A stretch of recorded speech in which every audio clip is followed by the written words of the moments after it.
Hi, welcome everybody. I hope that each of you watching or listening to us today is staying safe and healthy. You're finding ways to bring light and peace into your life and you're taking care of your whole self. My name is Ida Balderrama Trudell. My pronouns are she, her, and hers, and I have the pleasure of being the interim director of the newly created Office of Inclusion Education here at UW-Madison. We're delighted to have you join us for our second Dialogue in the Current Climate panel. Today's panel is about unpacking the impact of the election on underrepresented communities. A couple of housekeeping items before we dive in. First, we want to thank those of you who submitted questions and ideas in advance for our discussion today. We used your suggestions to create an outline for our conversation. If you have additional questions after this panel, please feel free to email the Office of Inclusion Education at inclusioneducation@studentaffairs.wisc.edu. I want to let you know that this presentation is being captioned. That link is listed in the description window under the YouTube video. Today's panel will also be available for later viewing, and you can watch this discussion at any future time using the same link that you used today. And now to our panelists, who I will offer to introduce themselves. Hi, I'm Arushi Gupta, and I am an outreach intern for the Social Justice Hub. My pronouns are she, her. Hi, my name is Angelica Guevara. I go by Angie. I'm the current William H. Hasty Fellow at UW School of Law in Madison. Good afternoon, everyone. My name is Christopher Yule. I'm the Interim Assistant Dean for Diversity, Inclusion, and Funding here in the Graduate School, and my pronouns are him, his. Hi, I'm Jen Moulton. I'm a psychologist at Mental Health Services at UHS, and I'm the Assistant Director of Training there, and I use she, her pronouns. Hi, everyone. My name is Tiffany Lee, and I use she, her, hers pronouns. I am the Crossroads Coordinator.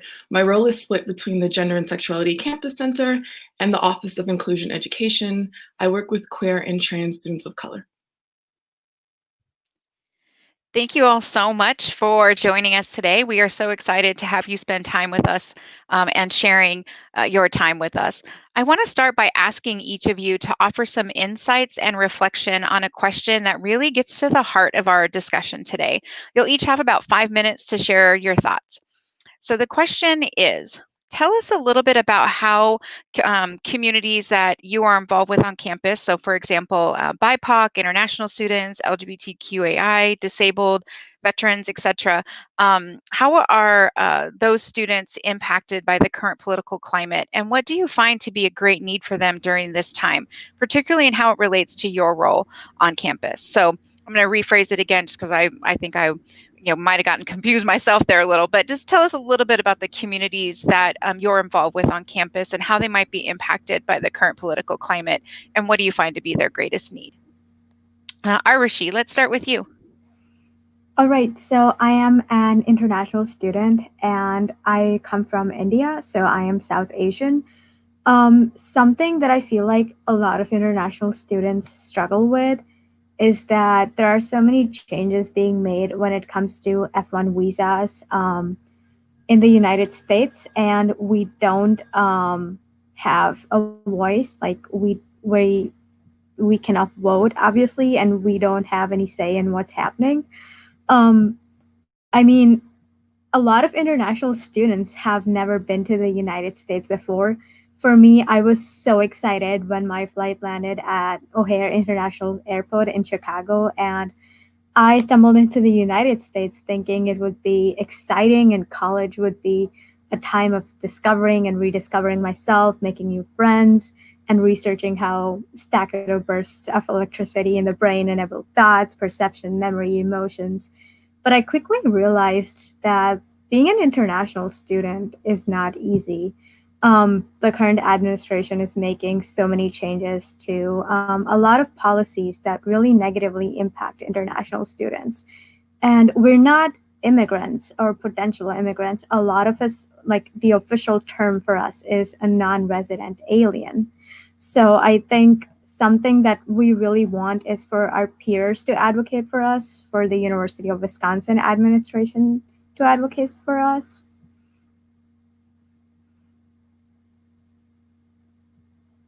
Thank you so much, Arushi. I really appreciate that you're bringing that perspective in, because I do think that for a lot of domestic students and maybe folks who are located within the United States, we just don't understand, nearly enough about the international student experience. So thank you for being here and sharing that. Angie. Well, for me, I would say that I want to start off by saying that I don't represent a race or a single marginalized group. I'm just speaking for myself as how I interact in terms of having these multiple identities. And so with the current climate, I felt at the very beginning like I'm going to get really involved with all of these things. But given that I am currently a fellow, which is kind of tricky because I'm a student, but I also am a professor because I will be teaching disability rights law.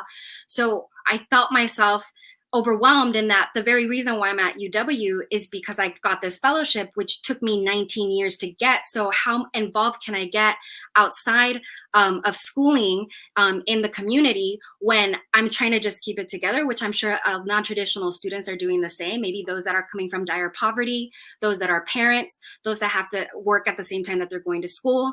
Maybe some people lost their jobs in the middle of the pandemic. So all of these things came up and I realized, what? If anything, I'm going to get my message across to all of those that are struggling out there as non-traditional students. Self-care is a revolutionary act. And sometimes we forget that to not have our joy be robbed is a social justice cause, so that we could still be in the fight for later. So just want to put that out there, that at the end of the day, there's a lot of shaming going on if you're not as involved as you can be. And at the end of the day, we're all doing the best that we can. So all that we can contribute is enough. Our best is enough. So I just wanted to put that out there.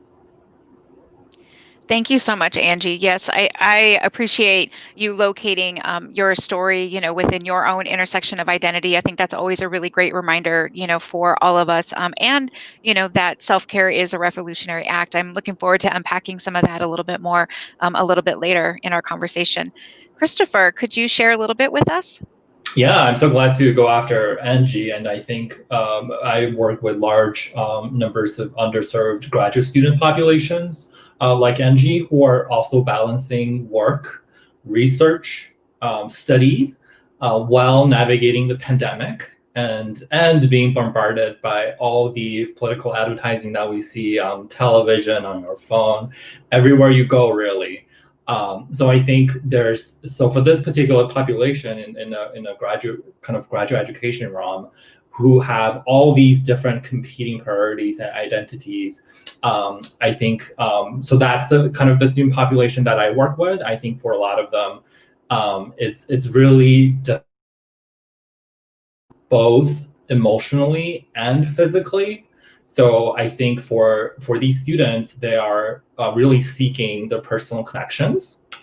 They are thinking about self-care, as Angie has mentioned, which is hard to do, right? Because you're taking time aside that you can do something else. When we think about it, right, you have to do research. If I take an afternoon off, that means I'm not doing research, or I'm not studying, or I'm not working. So I think really, I hope we can drive that message home, is that self-care is so important in this political climate, and as we navigate the election tomorrow, and you need it, and we want to do whatever that we're passionate about for the long term, and having time for ourselves, it's so important. But I think a lot of students are seeking that permission for themselves, but also assurance from others around them that self-care is okay, it's essential, and we all need it. I think similarly, I think the graduate underserved graduate population also have a need for disconnect and break. It's so hard to do these days. And they definitely need an emotional support, and in addition to financial support, because a lot of our graduate students also have family responsibilities in addition to their work and research and study demands.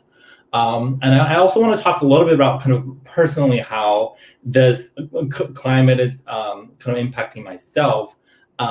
As a person of color and also a member of the LGBTQ plus community. And for me, I feel like my reactions are no longer only limited to emotional, but physical. I don't think I can handle another political ads on television. As a matter of fact, I try to avoid network TV in general. And so I'm trying to stick with Netflix where there's no ads that can show me. So I think again I'm feeling overwhelmed, really drained by the amount of energy that we all have to put into whatever that we're working on, passionate about. Those kind of are the different needs I see in myself and also in the students that I work with.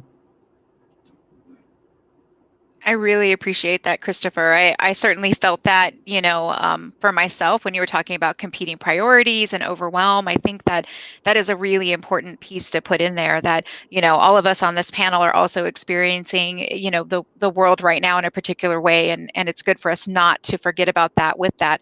It's a great segue, I think, for Jen to tell us a little bit about how this might be impacting students related to MHS.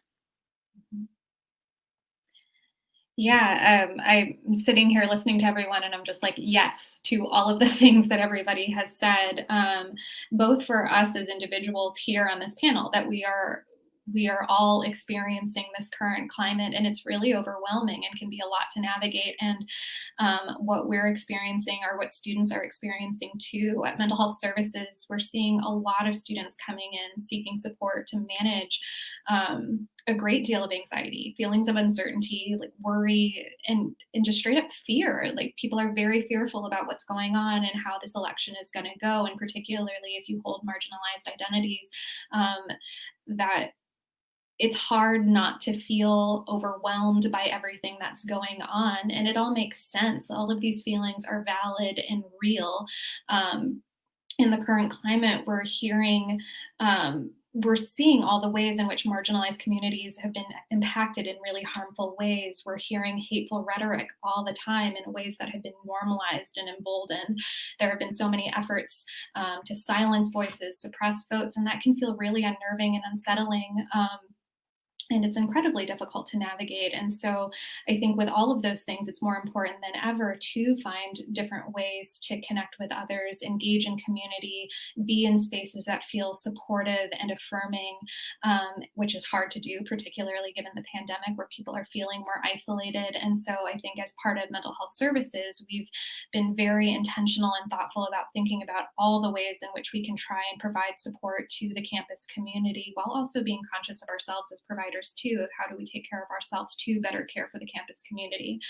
I think most folks are aware that we offer individual counseling, but we also offer a wide variety of groups, workshops, processing spaces. We have our Let's Talk program, Silver Cloud, which is an online mental health resource. And within a lot of these services, we have focused spaces to support BIPOC students, LGBTQ, international students, grad students, all of these populations that are impacted in different ways. This week, we're even offering specific spaces for focusing on coping with election stress, and spaces, a post-election processing space for international students. We're holding a Thrive workshop on living with uncertainty, and all of this information can be found on our website. And I encourage students to check these things out, because it's really hard to manage all of these things, as I've been saying, as others have been saying. And so it doesn't have to be navigated alone, that it's important to recharge, to take care of yourself and be cared for too. Thanks, Jen. Yeah, I think it's always a good reminder to know about the wide variety of resources that people have available, because one particular thing doesn't work for everybody, or doesn't work for even you. If it's something that it's worked for you in the past, sometimes you have to change it, might be something else. So I really appreciate the broad, mention of all of the things that you have to offer. Tiffany, could you round us out with some of the ways that you might be hearing about, we have support for QT-POC students on campus? Yeah, so I work with queer and trans students of color on campus, and some of the words that resonated with me from my other panelists was feelings of fear and feeling overwhelmed. I think when your existence, your life, who you are is at the intersections of multiply marginalized identities, you are impacted by all of these interlocking oppressions. And so I have folks who don't know where to look, like don't know how to breathe, because it's like, are you going to be impacted by a Supreme Court decision? Are you going to be impacted by the hateful rhetoric that's being spewed on your social media? Are you going to be impacted by who is sitting next to you in class? Like, there's so many different places to look. And I think the theme that I hear over and over is that regardless of the outcome of the election, this climate isn't quite going to shift in the ways that I think are going to act that people will feel relief. And so regardless of what happens after the election, I'm hearing students say, racism's still going to exist, transphobia, white supremacy, homophobia. And so it's feelings of being overwhelmed, feelings of not seeing an end in sight. And so I think the greatest need right now is giving students a sense of support.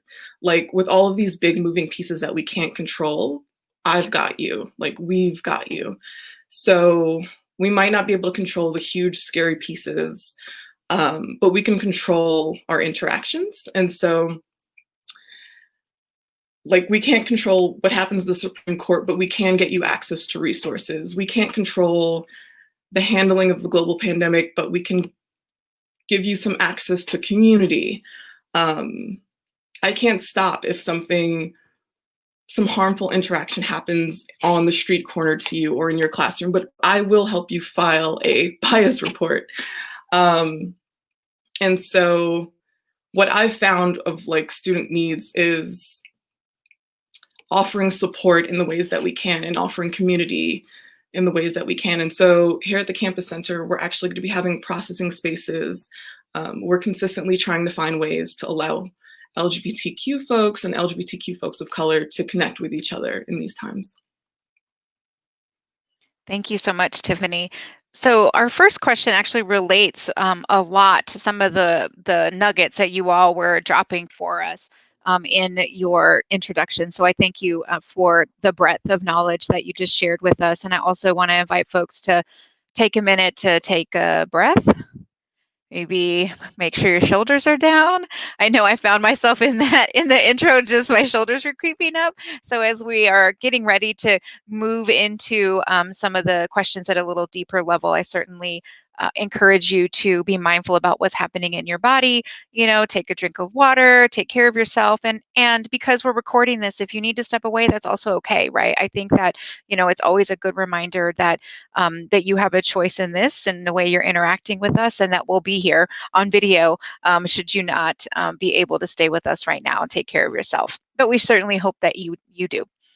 So the next question that I have, as I said, relates to some of the pieces that we've already chatted a little bit with folks about. And so, the thread of self-care was certainly there in every single person's answer. And so for BIPOC, disabled folks, veterans, international students, graduate students, we know that this is all impacting them differently.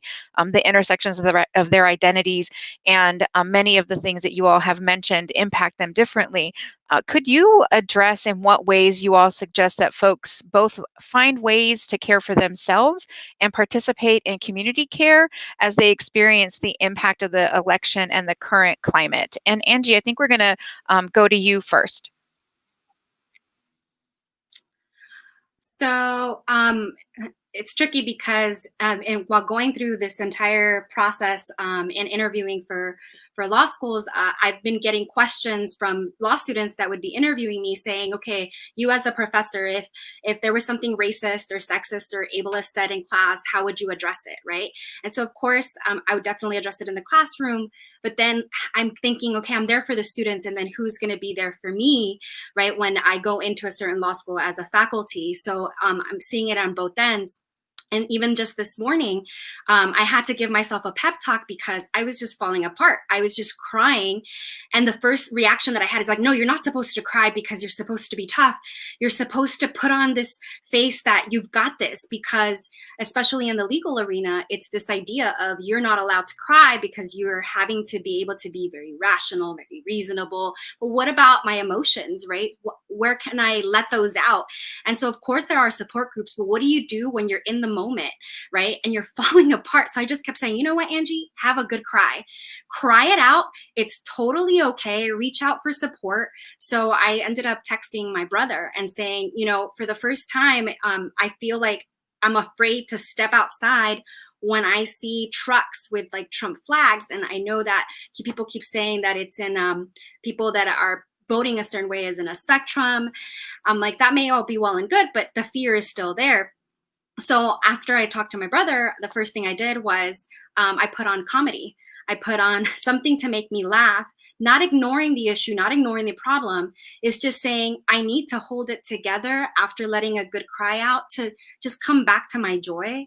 Something that would bring me back to the reminder that, you know, it doesn't cost a thing to cry. It doesn't cost a thing to laugh, and it's okay to cry, right? So for me, as a neurodivergent Latina that comes from dire poverty, who essentially was taken in by a white woman who was my high school teacher, it's you have to think about like the larger picture of marginalized identities, as far as we're not just one identity, right? So maybe an individual may be advocating for disability, but what about, you know, my gender and my race? So I would say normalizing that it's okay to be one with your emotions. It's okay to cry. That doesn't mean you're weak. And also, acts of kindness should also not be seen as weakness. So whenever a friend says, hey, I wish I was more involved, I wish I would have been doing this and that and the other, I just say, it's okay. You're doing the best that you can with what you have. So letting other people know that whatever they're going through, like reminder that, hey, I know that if you had way more time, I know you'd be more involved. It's totally okay. We need you for the long run. So make sure that you're definitely investing in self-care. Thank you so much, Angie. I think that, you know, what you're really talking about is recognizing that humanity in ourselves and recognizing humanity in others, right? And giving ourselves or taking, you know, the permission to live fully into who we are and how this is really impacting as a queer Latina woman who's a mom, who has kids and a partner, like that complexity of identity and what you might be able to give in any of those particular arenas, whatever those are for you, I think are so important for us to really think about, you know, and experience. So Jen, could you add a little bit to that? I feel like, you know, the work that you all do certainly dovetails exactly into what Angie was talking about. Yeah, absolutely. I think one of the things that I commonly say, both to myself, to people in my life, as well as the students I work with, is it's important. An important piece of self-care is to give yourself permission to feel what you feel, and that whatever you're feeling at any given time makes sense given what's going on. Because I think there's often times when, especially if somebody's feeling sad or angry or overwhelmed or anxious, that there's a way that like we beat ourselves up for having the feelings, and then that creates additional toxicity and wears on our mental health and our well-being, versus that, or they try and figure out, why am I feeling this way? It's like, well, does it even matter? Like, there's so much stuff that's going on. Like, there are any number of reasons to be feeling the things that you do. So no matter whether you can identify a direct cause or not, it's real and valid, and just giving room for that can alleviate a lot of stress too. And I think, to a lot of Angie's points too, there are so many ways in which our identities that we hold, and we don't just, I'm not just a woman of color. I am a woman of color, but I am also someone who has navigated different social class standings. I am a mother. I've lived in different parts of the countries where I was the only person of color in my classroom in certain spaces, and then other times in which I had more people who looked like me, but we've had different experiences, and there's different ways that we connect with folks and understand our experiences. So I think in acknowledging the different identities we hold is important, and recognizing that there are different ways that our identities get hit upon by different contexts too, that sometimes certain parts of our identity feel more salient than others, and other times other things come to the forefront, and it's hard to know at which point different things will hit upon or cause reactions. So just giving room to be human, to be genuine, to be real, and have feelings and not feel like you have to push those aside is incredibly important. I think at the same time, it's also recognizing that doing all of that can be incredibly exhausting too. That it's like staying emotionally engaged, staying up to speed on the latest thing that's happening in the news or what's going on social media.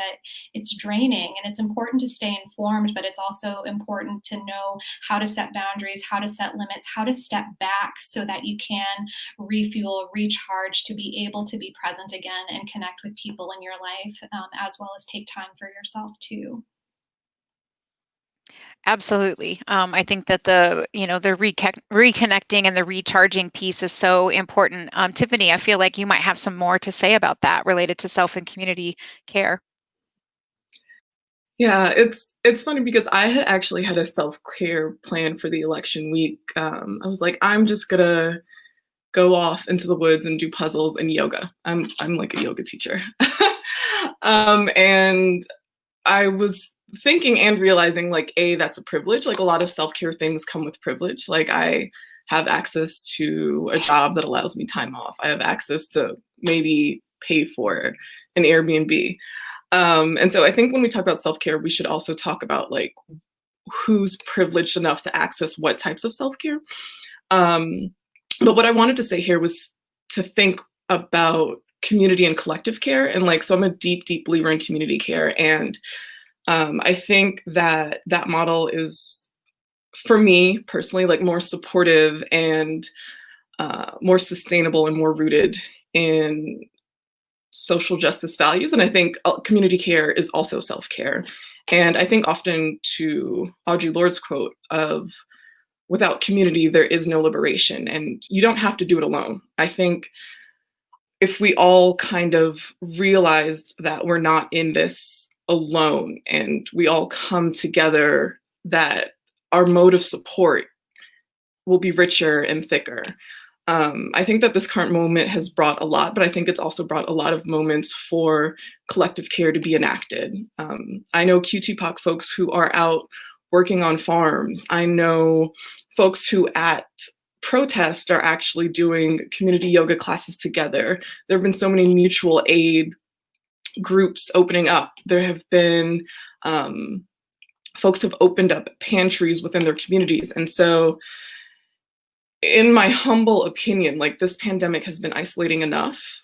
And so I think my best advice would be to get connected with folks in your community, whatever that means, if that's online, and to assess your needs. So if you like don't want to think about the election, connect with folks and do something that you're not thinking about the election. If you want to get angry, connect with folks and get angry with people.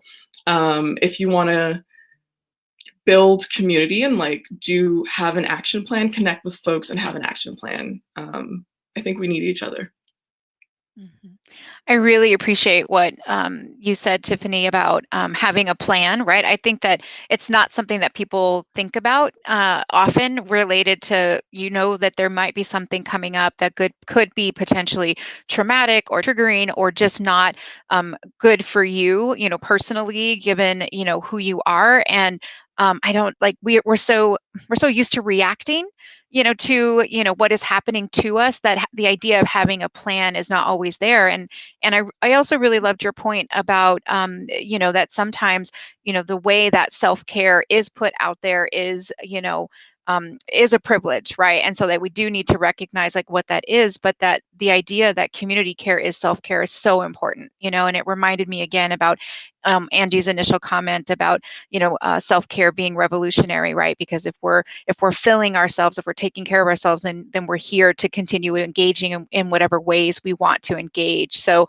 I really appreciate that, and that really then takes me to our next question. Arushi, this question is going to be for you initially. So there are many groups of students on campus, not just recently, but over the last year and more, who have been participating in lots of activism on campus and in the surrounding Madison community. What do you think are some key ways that folks can support students in engaging in civic activities?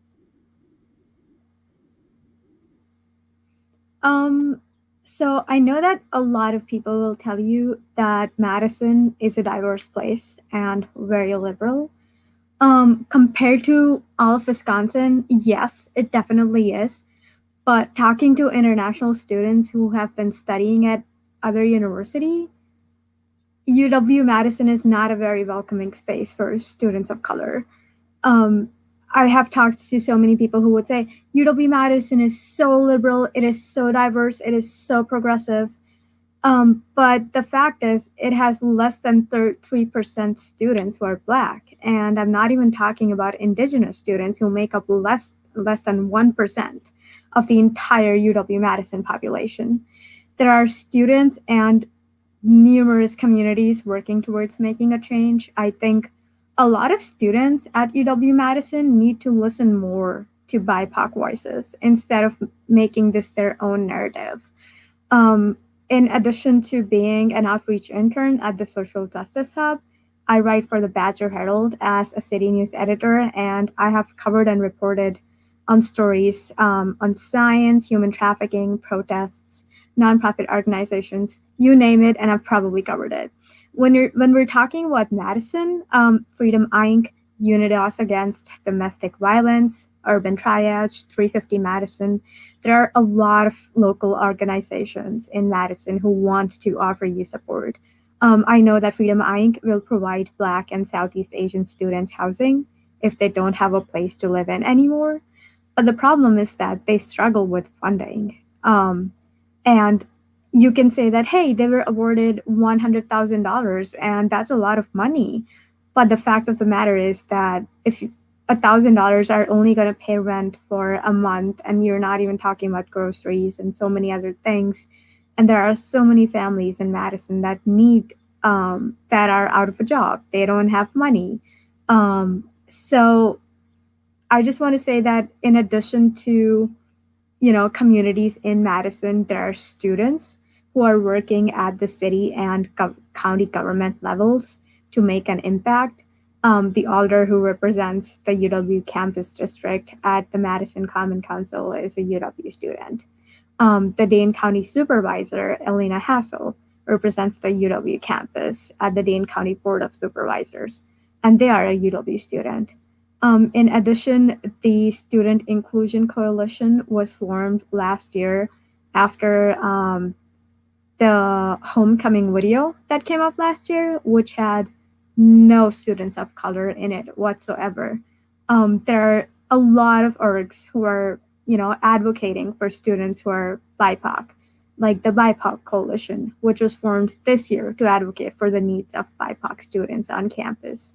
In fact, yesterday they held a protest on the Capitol Square, to protest the United States Immigration and Customs Enforcement Agency, which is popularly known as ICE.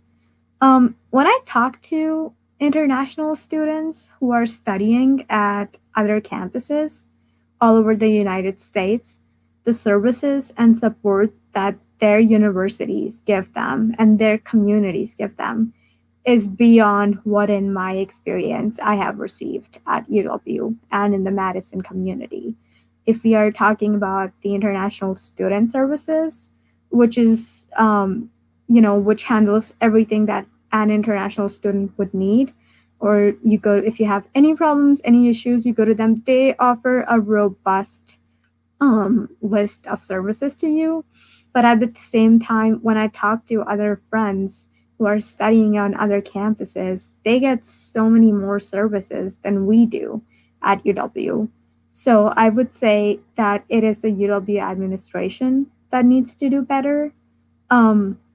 If you're talking about like the associated students of Madison who are responsible or like who kind of represent students, and the whole idea of shared governance, recently there have been a lot of controversies about the Abraham Lincoln statue and also on Bascom Hill and also defunding the police. And we're talking about UWPD.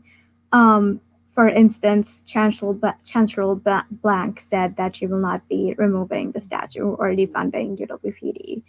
And I see a lot of students who are white who say that, oh, I've never had a bad experience with UWPD, so it just doesn't make sense to me why you would want to defund them. They are responsible for covering the Langdon area, and they make sure that parties don't go out of control.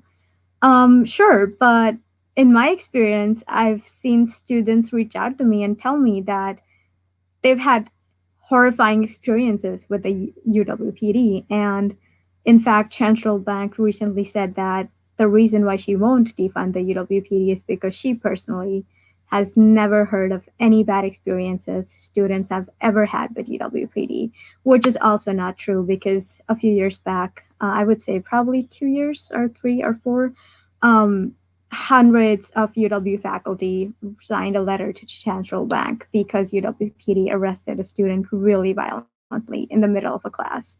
Um, so I think our peers need to listen to our voices. They need to listen to what we're saying instead of just focusing on themselves and their own experiences because they are privileged and a lot of them don't have the same experiences that we do just because the color of their skin and their social and economic backgrounds that are different from us.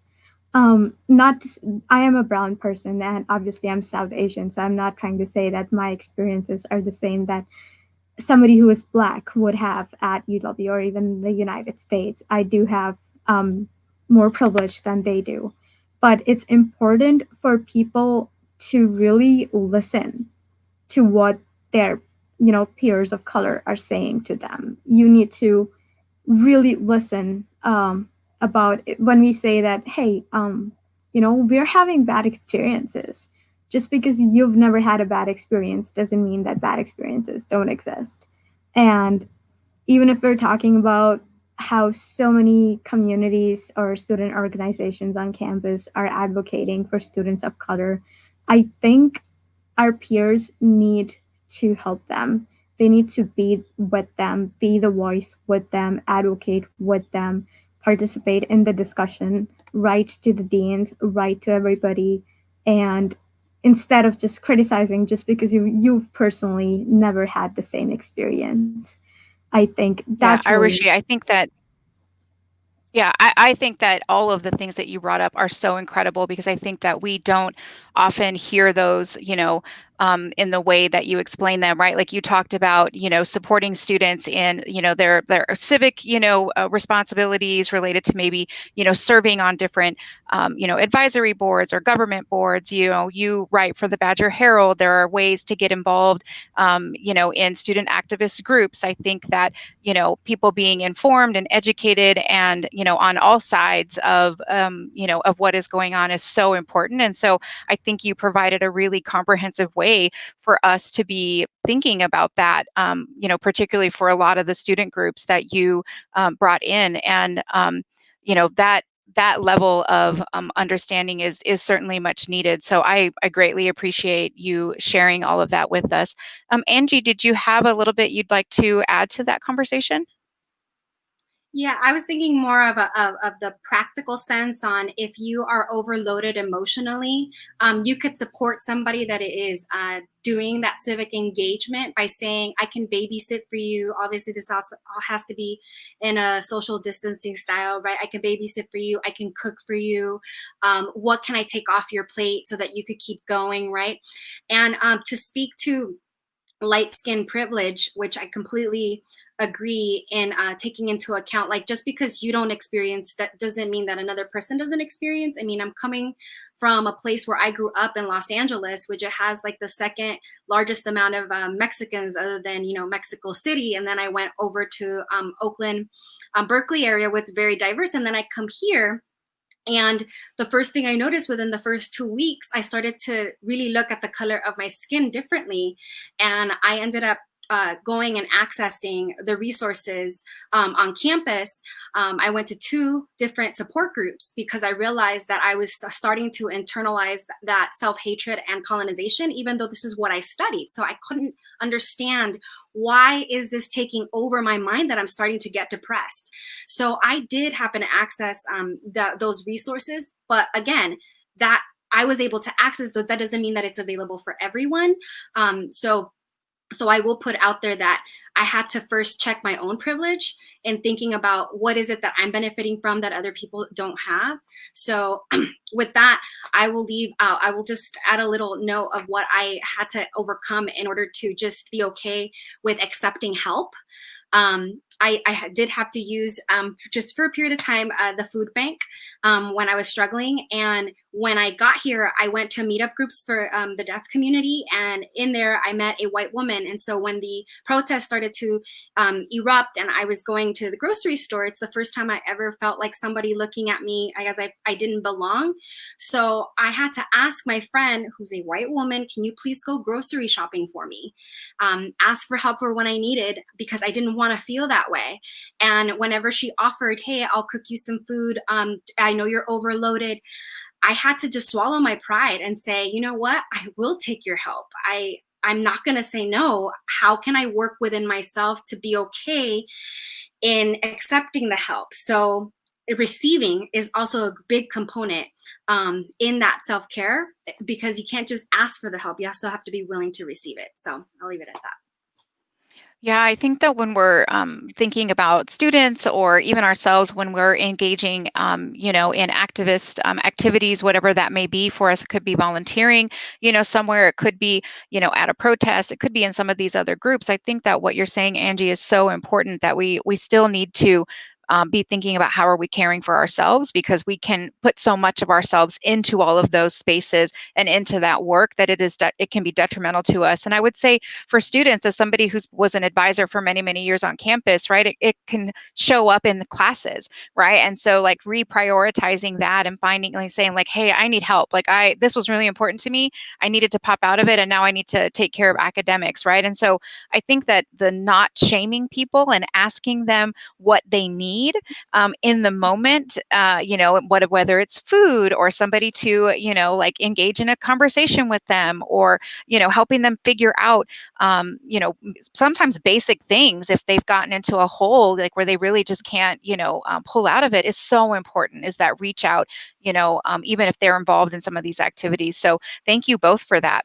Christopher, we're going to go to you for this next question. So in your support of underserved and underrepresented graduate students within the graduate school, could you tell us a little bit more about how you all are creating community and connection in order to support this population, given that we don't really know how the results of the election will impact them?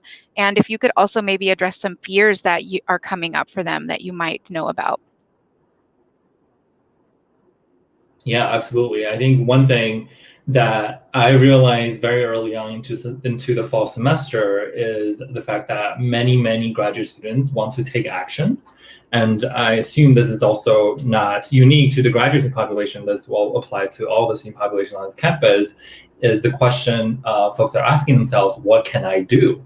So one thing we organized in October, I think early October, was a session kind of connecting activists from the TAA and other departments and colleges on campus to get together and talk about what they're doing right now, right? A lot of good things and activism are happening on the local level all over the campus that's led by, in this particular case, current graduate students.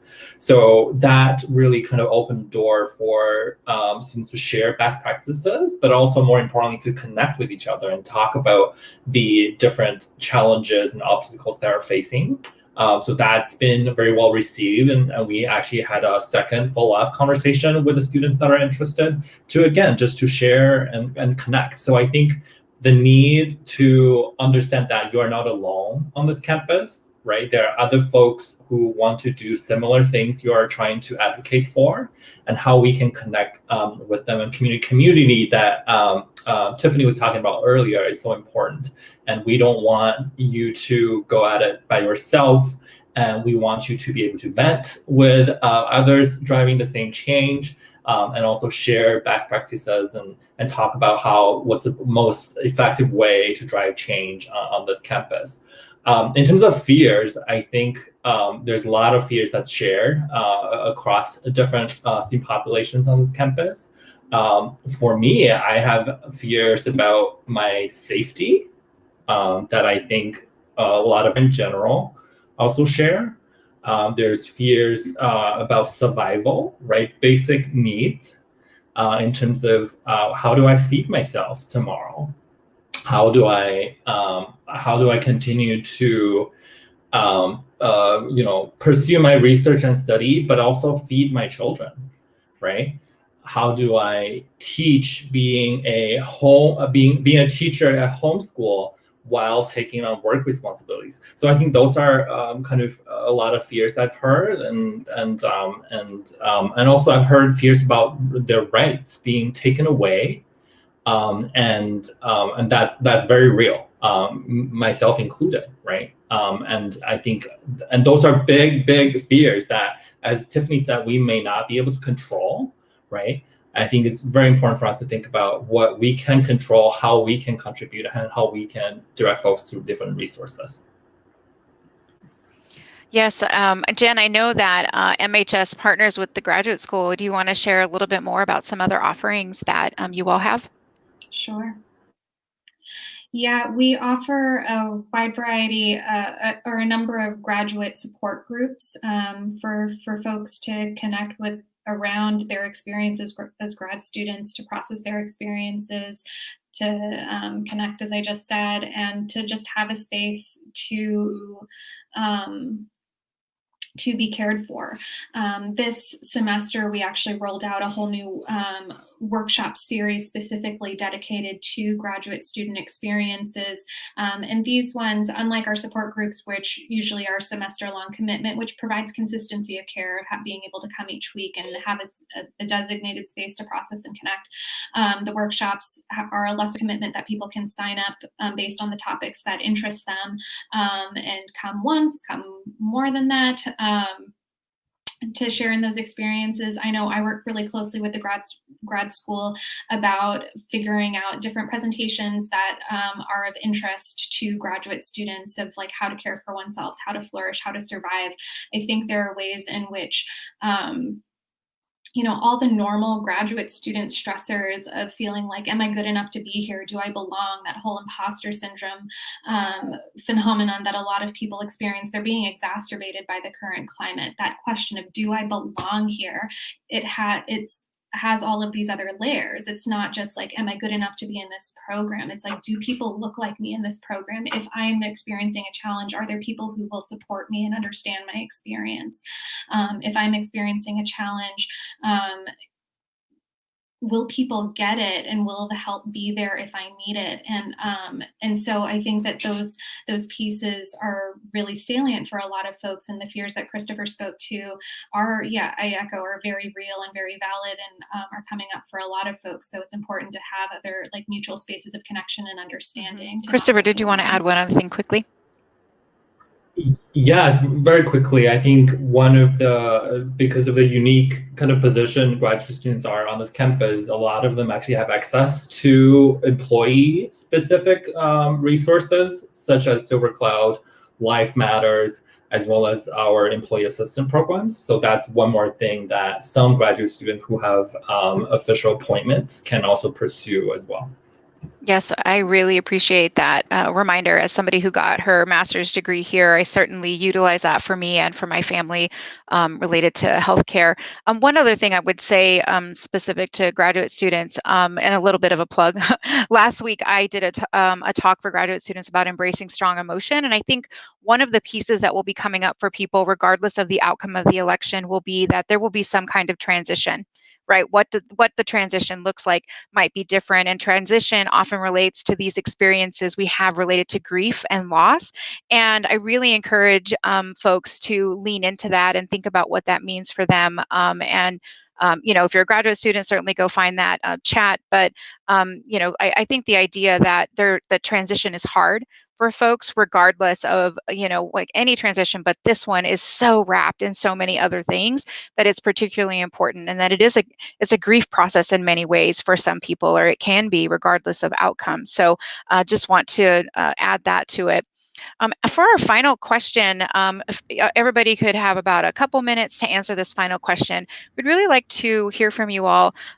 If you could briefly share your favorite self or community care activity, maybe one that you'll even be engaging in yourself this week, and what do you want folks who are with us today to know in the coming week? And we'll just go in alphabetical order. So, Arishi. I would say staying so updated on everything that has been going on this election has been exhausting. So this time I plan on stepping away from the newsroom a little bit and instead work on my role as, as an outreach intern, trying to, connect students to resources, and to help them, because I think that's something that will make me feel a lot better and not think about everything that's going on. Um, and also light a candle because I really like scented candles. Nice. I guess I'll go next. So I will say something to keep in mind is for students out there, your best is enough. Whatever that looks like, your best is enough. I absolutely, and I don't mind saying this, I absolutely hate books. And I will say that again. I hate books. Why? Because, part of my disability is being neurodivergent. I have all my books cut and scanned so I could hear them, including my emails. And so I just didn't want an ableist world to basically hold me back in being able to get an education and access all of those privileges that an education can give you. So because I hate books, I know that that's something that I have to do. I have to do the writing. I have to do the reading. What I love to do to be able to cope with anything that's going on is I love to see movies. So I see movies that are funny movies, or any lawyer movie. That's what I'm going to be doing in terms of self-care. And I also do scrapbooking. So I try to send the pictures over to Walgreens and actually get them printed, and then actually just reminisce on the good times, so that I just remember, just look back at how much fun I have had instead of being stuck in a moment of sadness. So that's what I'm going to do. I love that. Christopher. Well, first, I think we need to all be prepared for the winter. So some sort of indoor activities. I highly encourage you all to make a plan. My plan is woodworking. So that's what's happening for me this winter. And also take vitamin D. Seasonal depression is real, and we need those sunshine. We need those vitamin D in our systems. Yes, especially those of us with a little more melanin in our skin. Like, we know that vitamin D really impacts us in a different way. I mean, the research on vitamin D was actually born here at UW-Madison. So what we know about that. So I appreciate that. With the time change, I'm always very sensitive to the sun this time of year. Jen.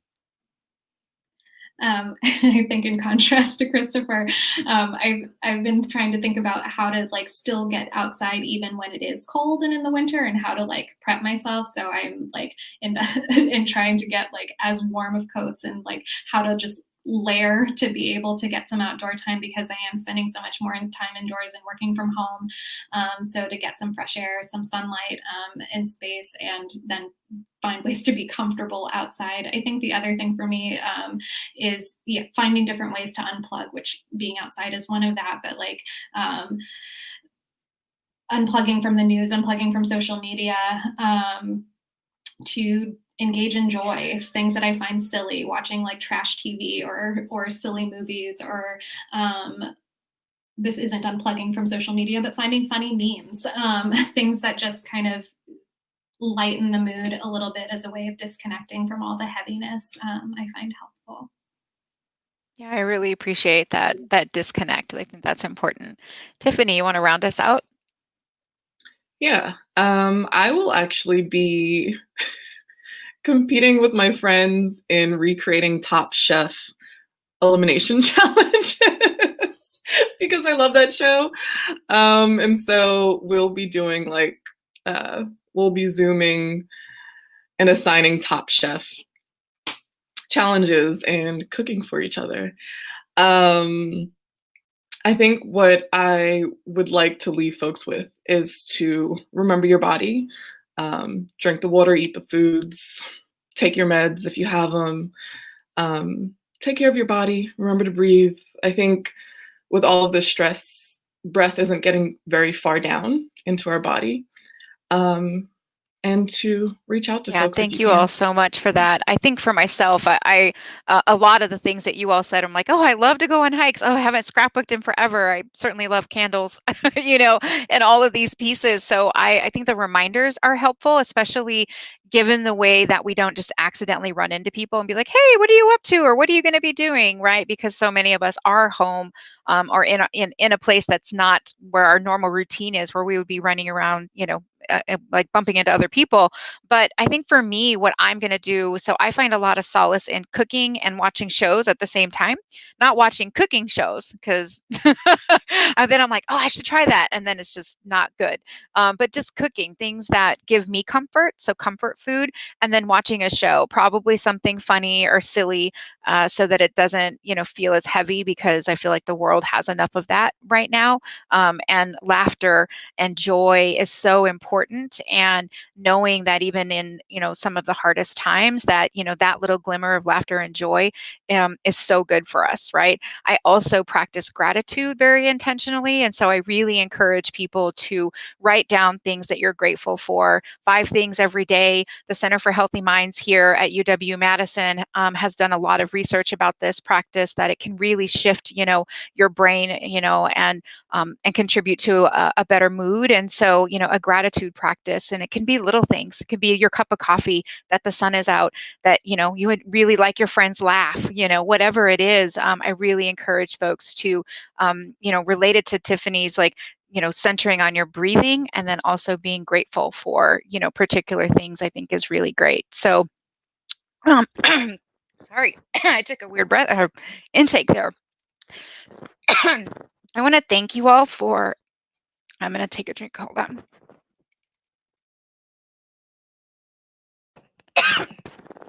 Okay, I think I'm better now. I want to thank you all for sharing your time, your expertise, and your insights. We hope that our time together discussing the impact of the election on underrepresented populations was helpful to you or your students during these often challenging times. We also want you to know that we and our colleagues and a lot of other folks on campus are here to support you. You can find more resources for creating dialogue on the Office of Inclusion Education website at inclusioneducation.wis.edu under the resource tab, Creating Dialogue. We have also included, or we will be including, a toolkit of resources and a facilitator guide should you want to hold dialogue of your own, throughout the coming week or in the coming months, which will also be located on that same website. We encourage you to use the hashtag UW Creating Dialogue for any events that you might be having related to the election. And we also invite you to participate in the discussion spaces that are open to all in our community, that the Office of Inclusion Education and Creating Dialogue are actually having. So there are 2 this week. The first one is Continuing Dialogue and Community Building in the Current Political Climate. It's Thursday, November 5th from 12 p.m. to 1:30 p.m. And then the second one is post-election, Unpacking the Impact on Underrepresented Communities. And that will be on Friday, November the 6th from 12 p.m. to 1:30 p.m. And you can find more information at or register at go.wisc.edu/UW Creating Dialogue. And again, all of this information is on the Inclusion Education webpage. So if you navigate to that, you should be able to find it. If you're looking for population or identity specific spaces, we really encourage you to look at specific departments around campus. So the Multicultural Student Center, University Health Services, the Gender and Sexuality Campus Center, International Student Services, the graduate school. We also know that Housing and Residence Life is having processing spaces for their residents. And so if you're really wanting a more population specific space, which would be different than the spaces that we're hosting on the 5th and the 6th, then we encourage you to find those. We want to thank you all for attending this panel and encourage you all to take care of yourself. And again, thank you so much to our panelists for sharing your time and your wisdom today. Bye.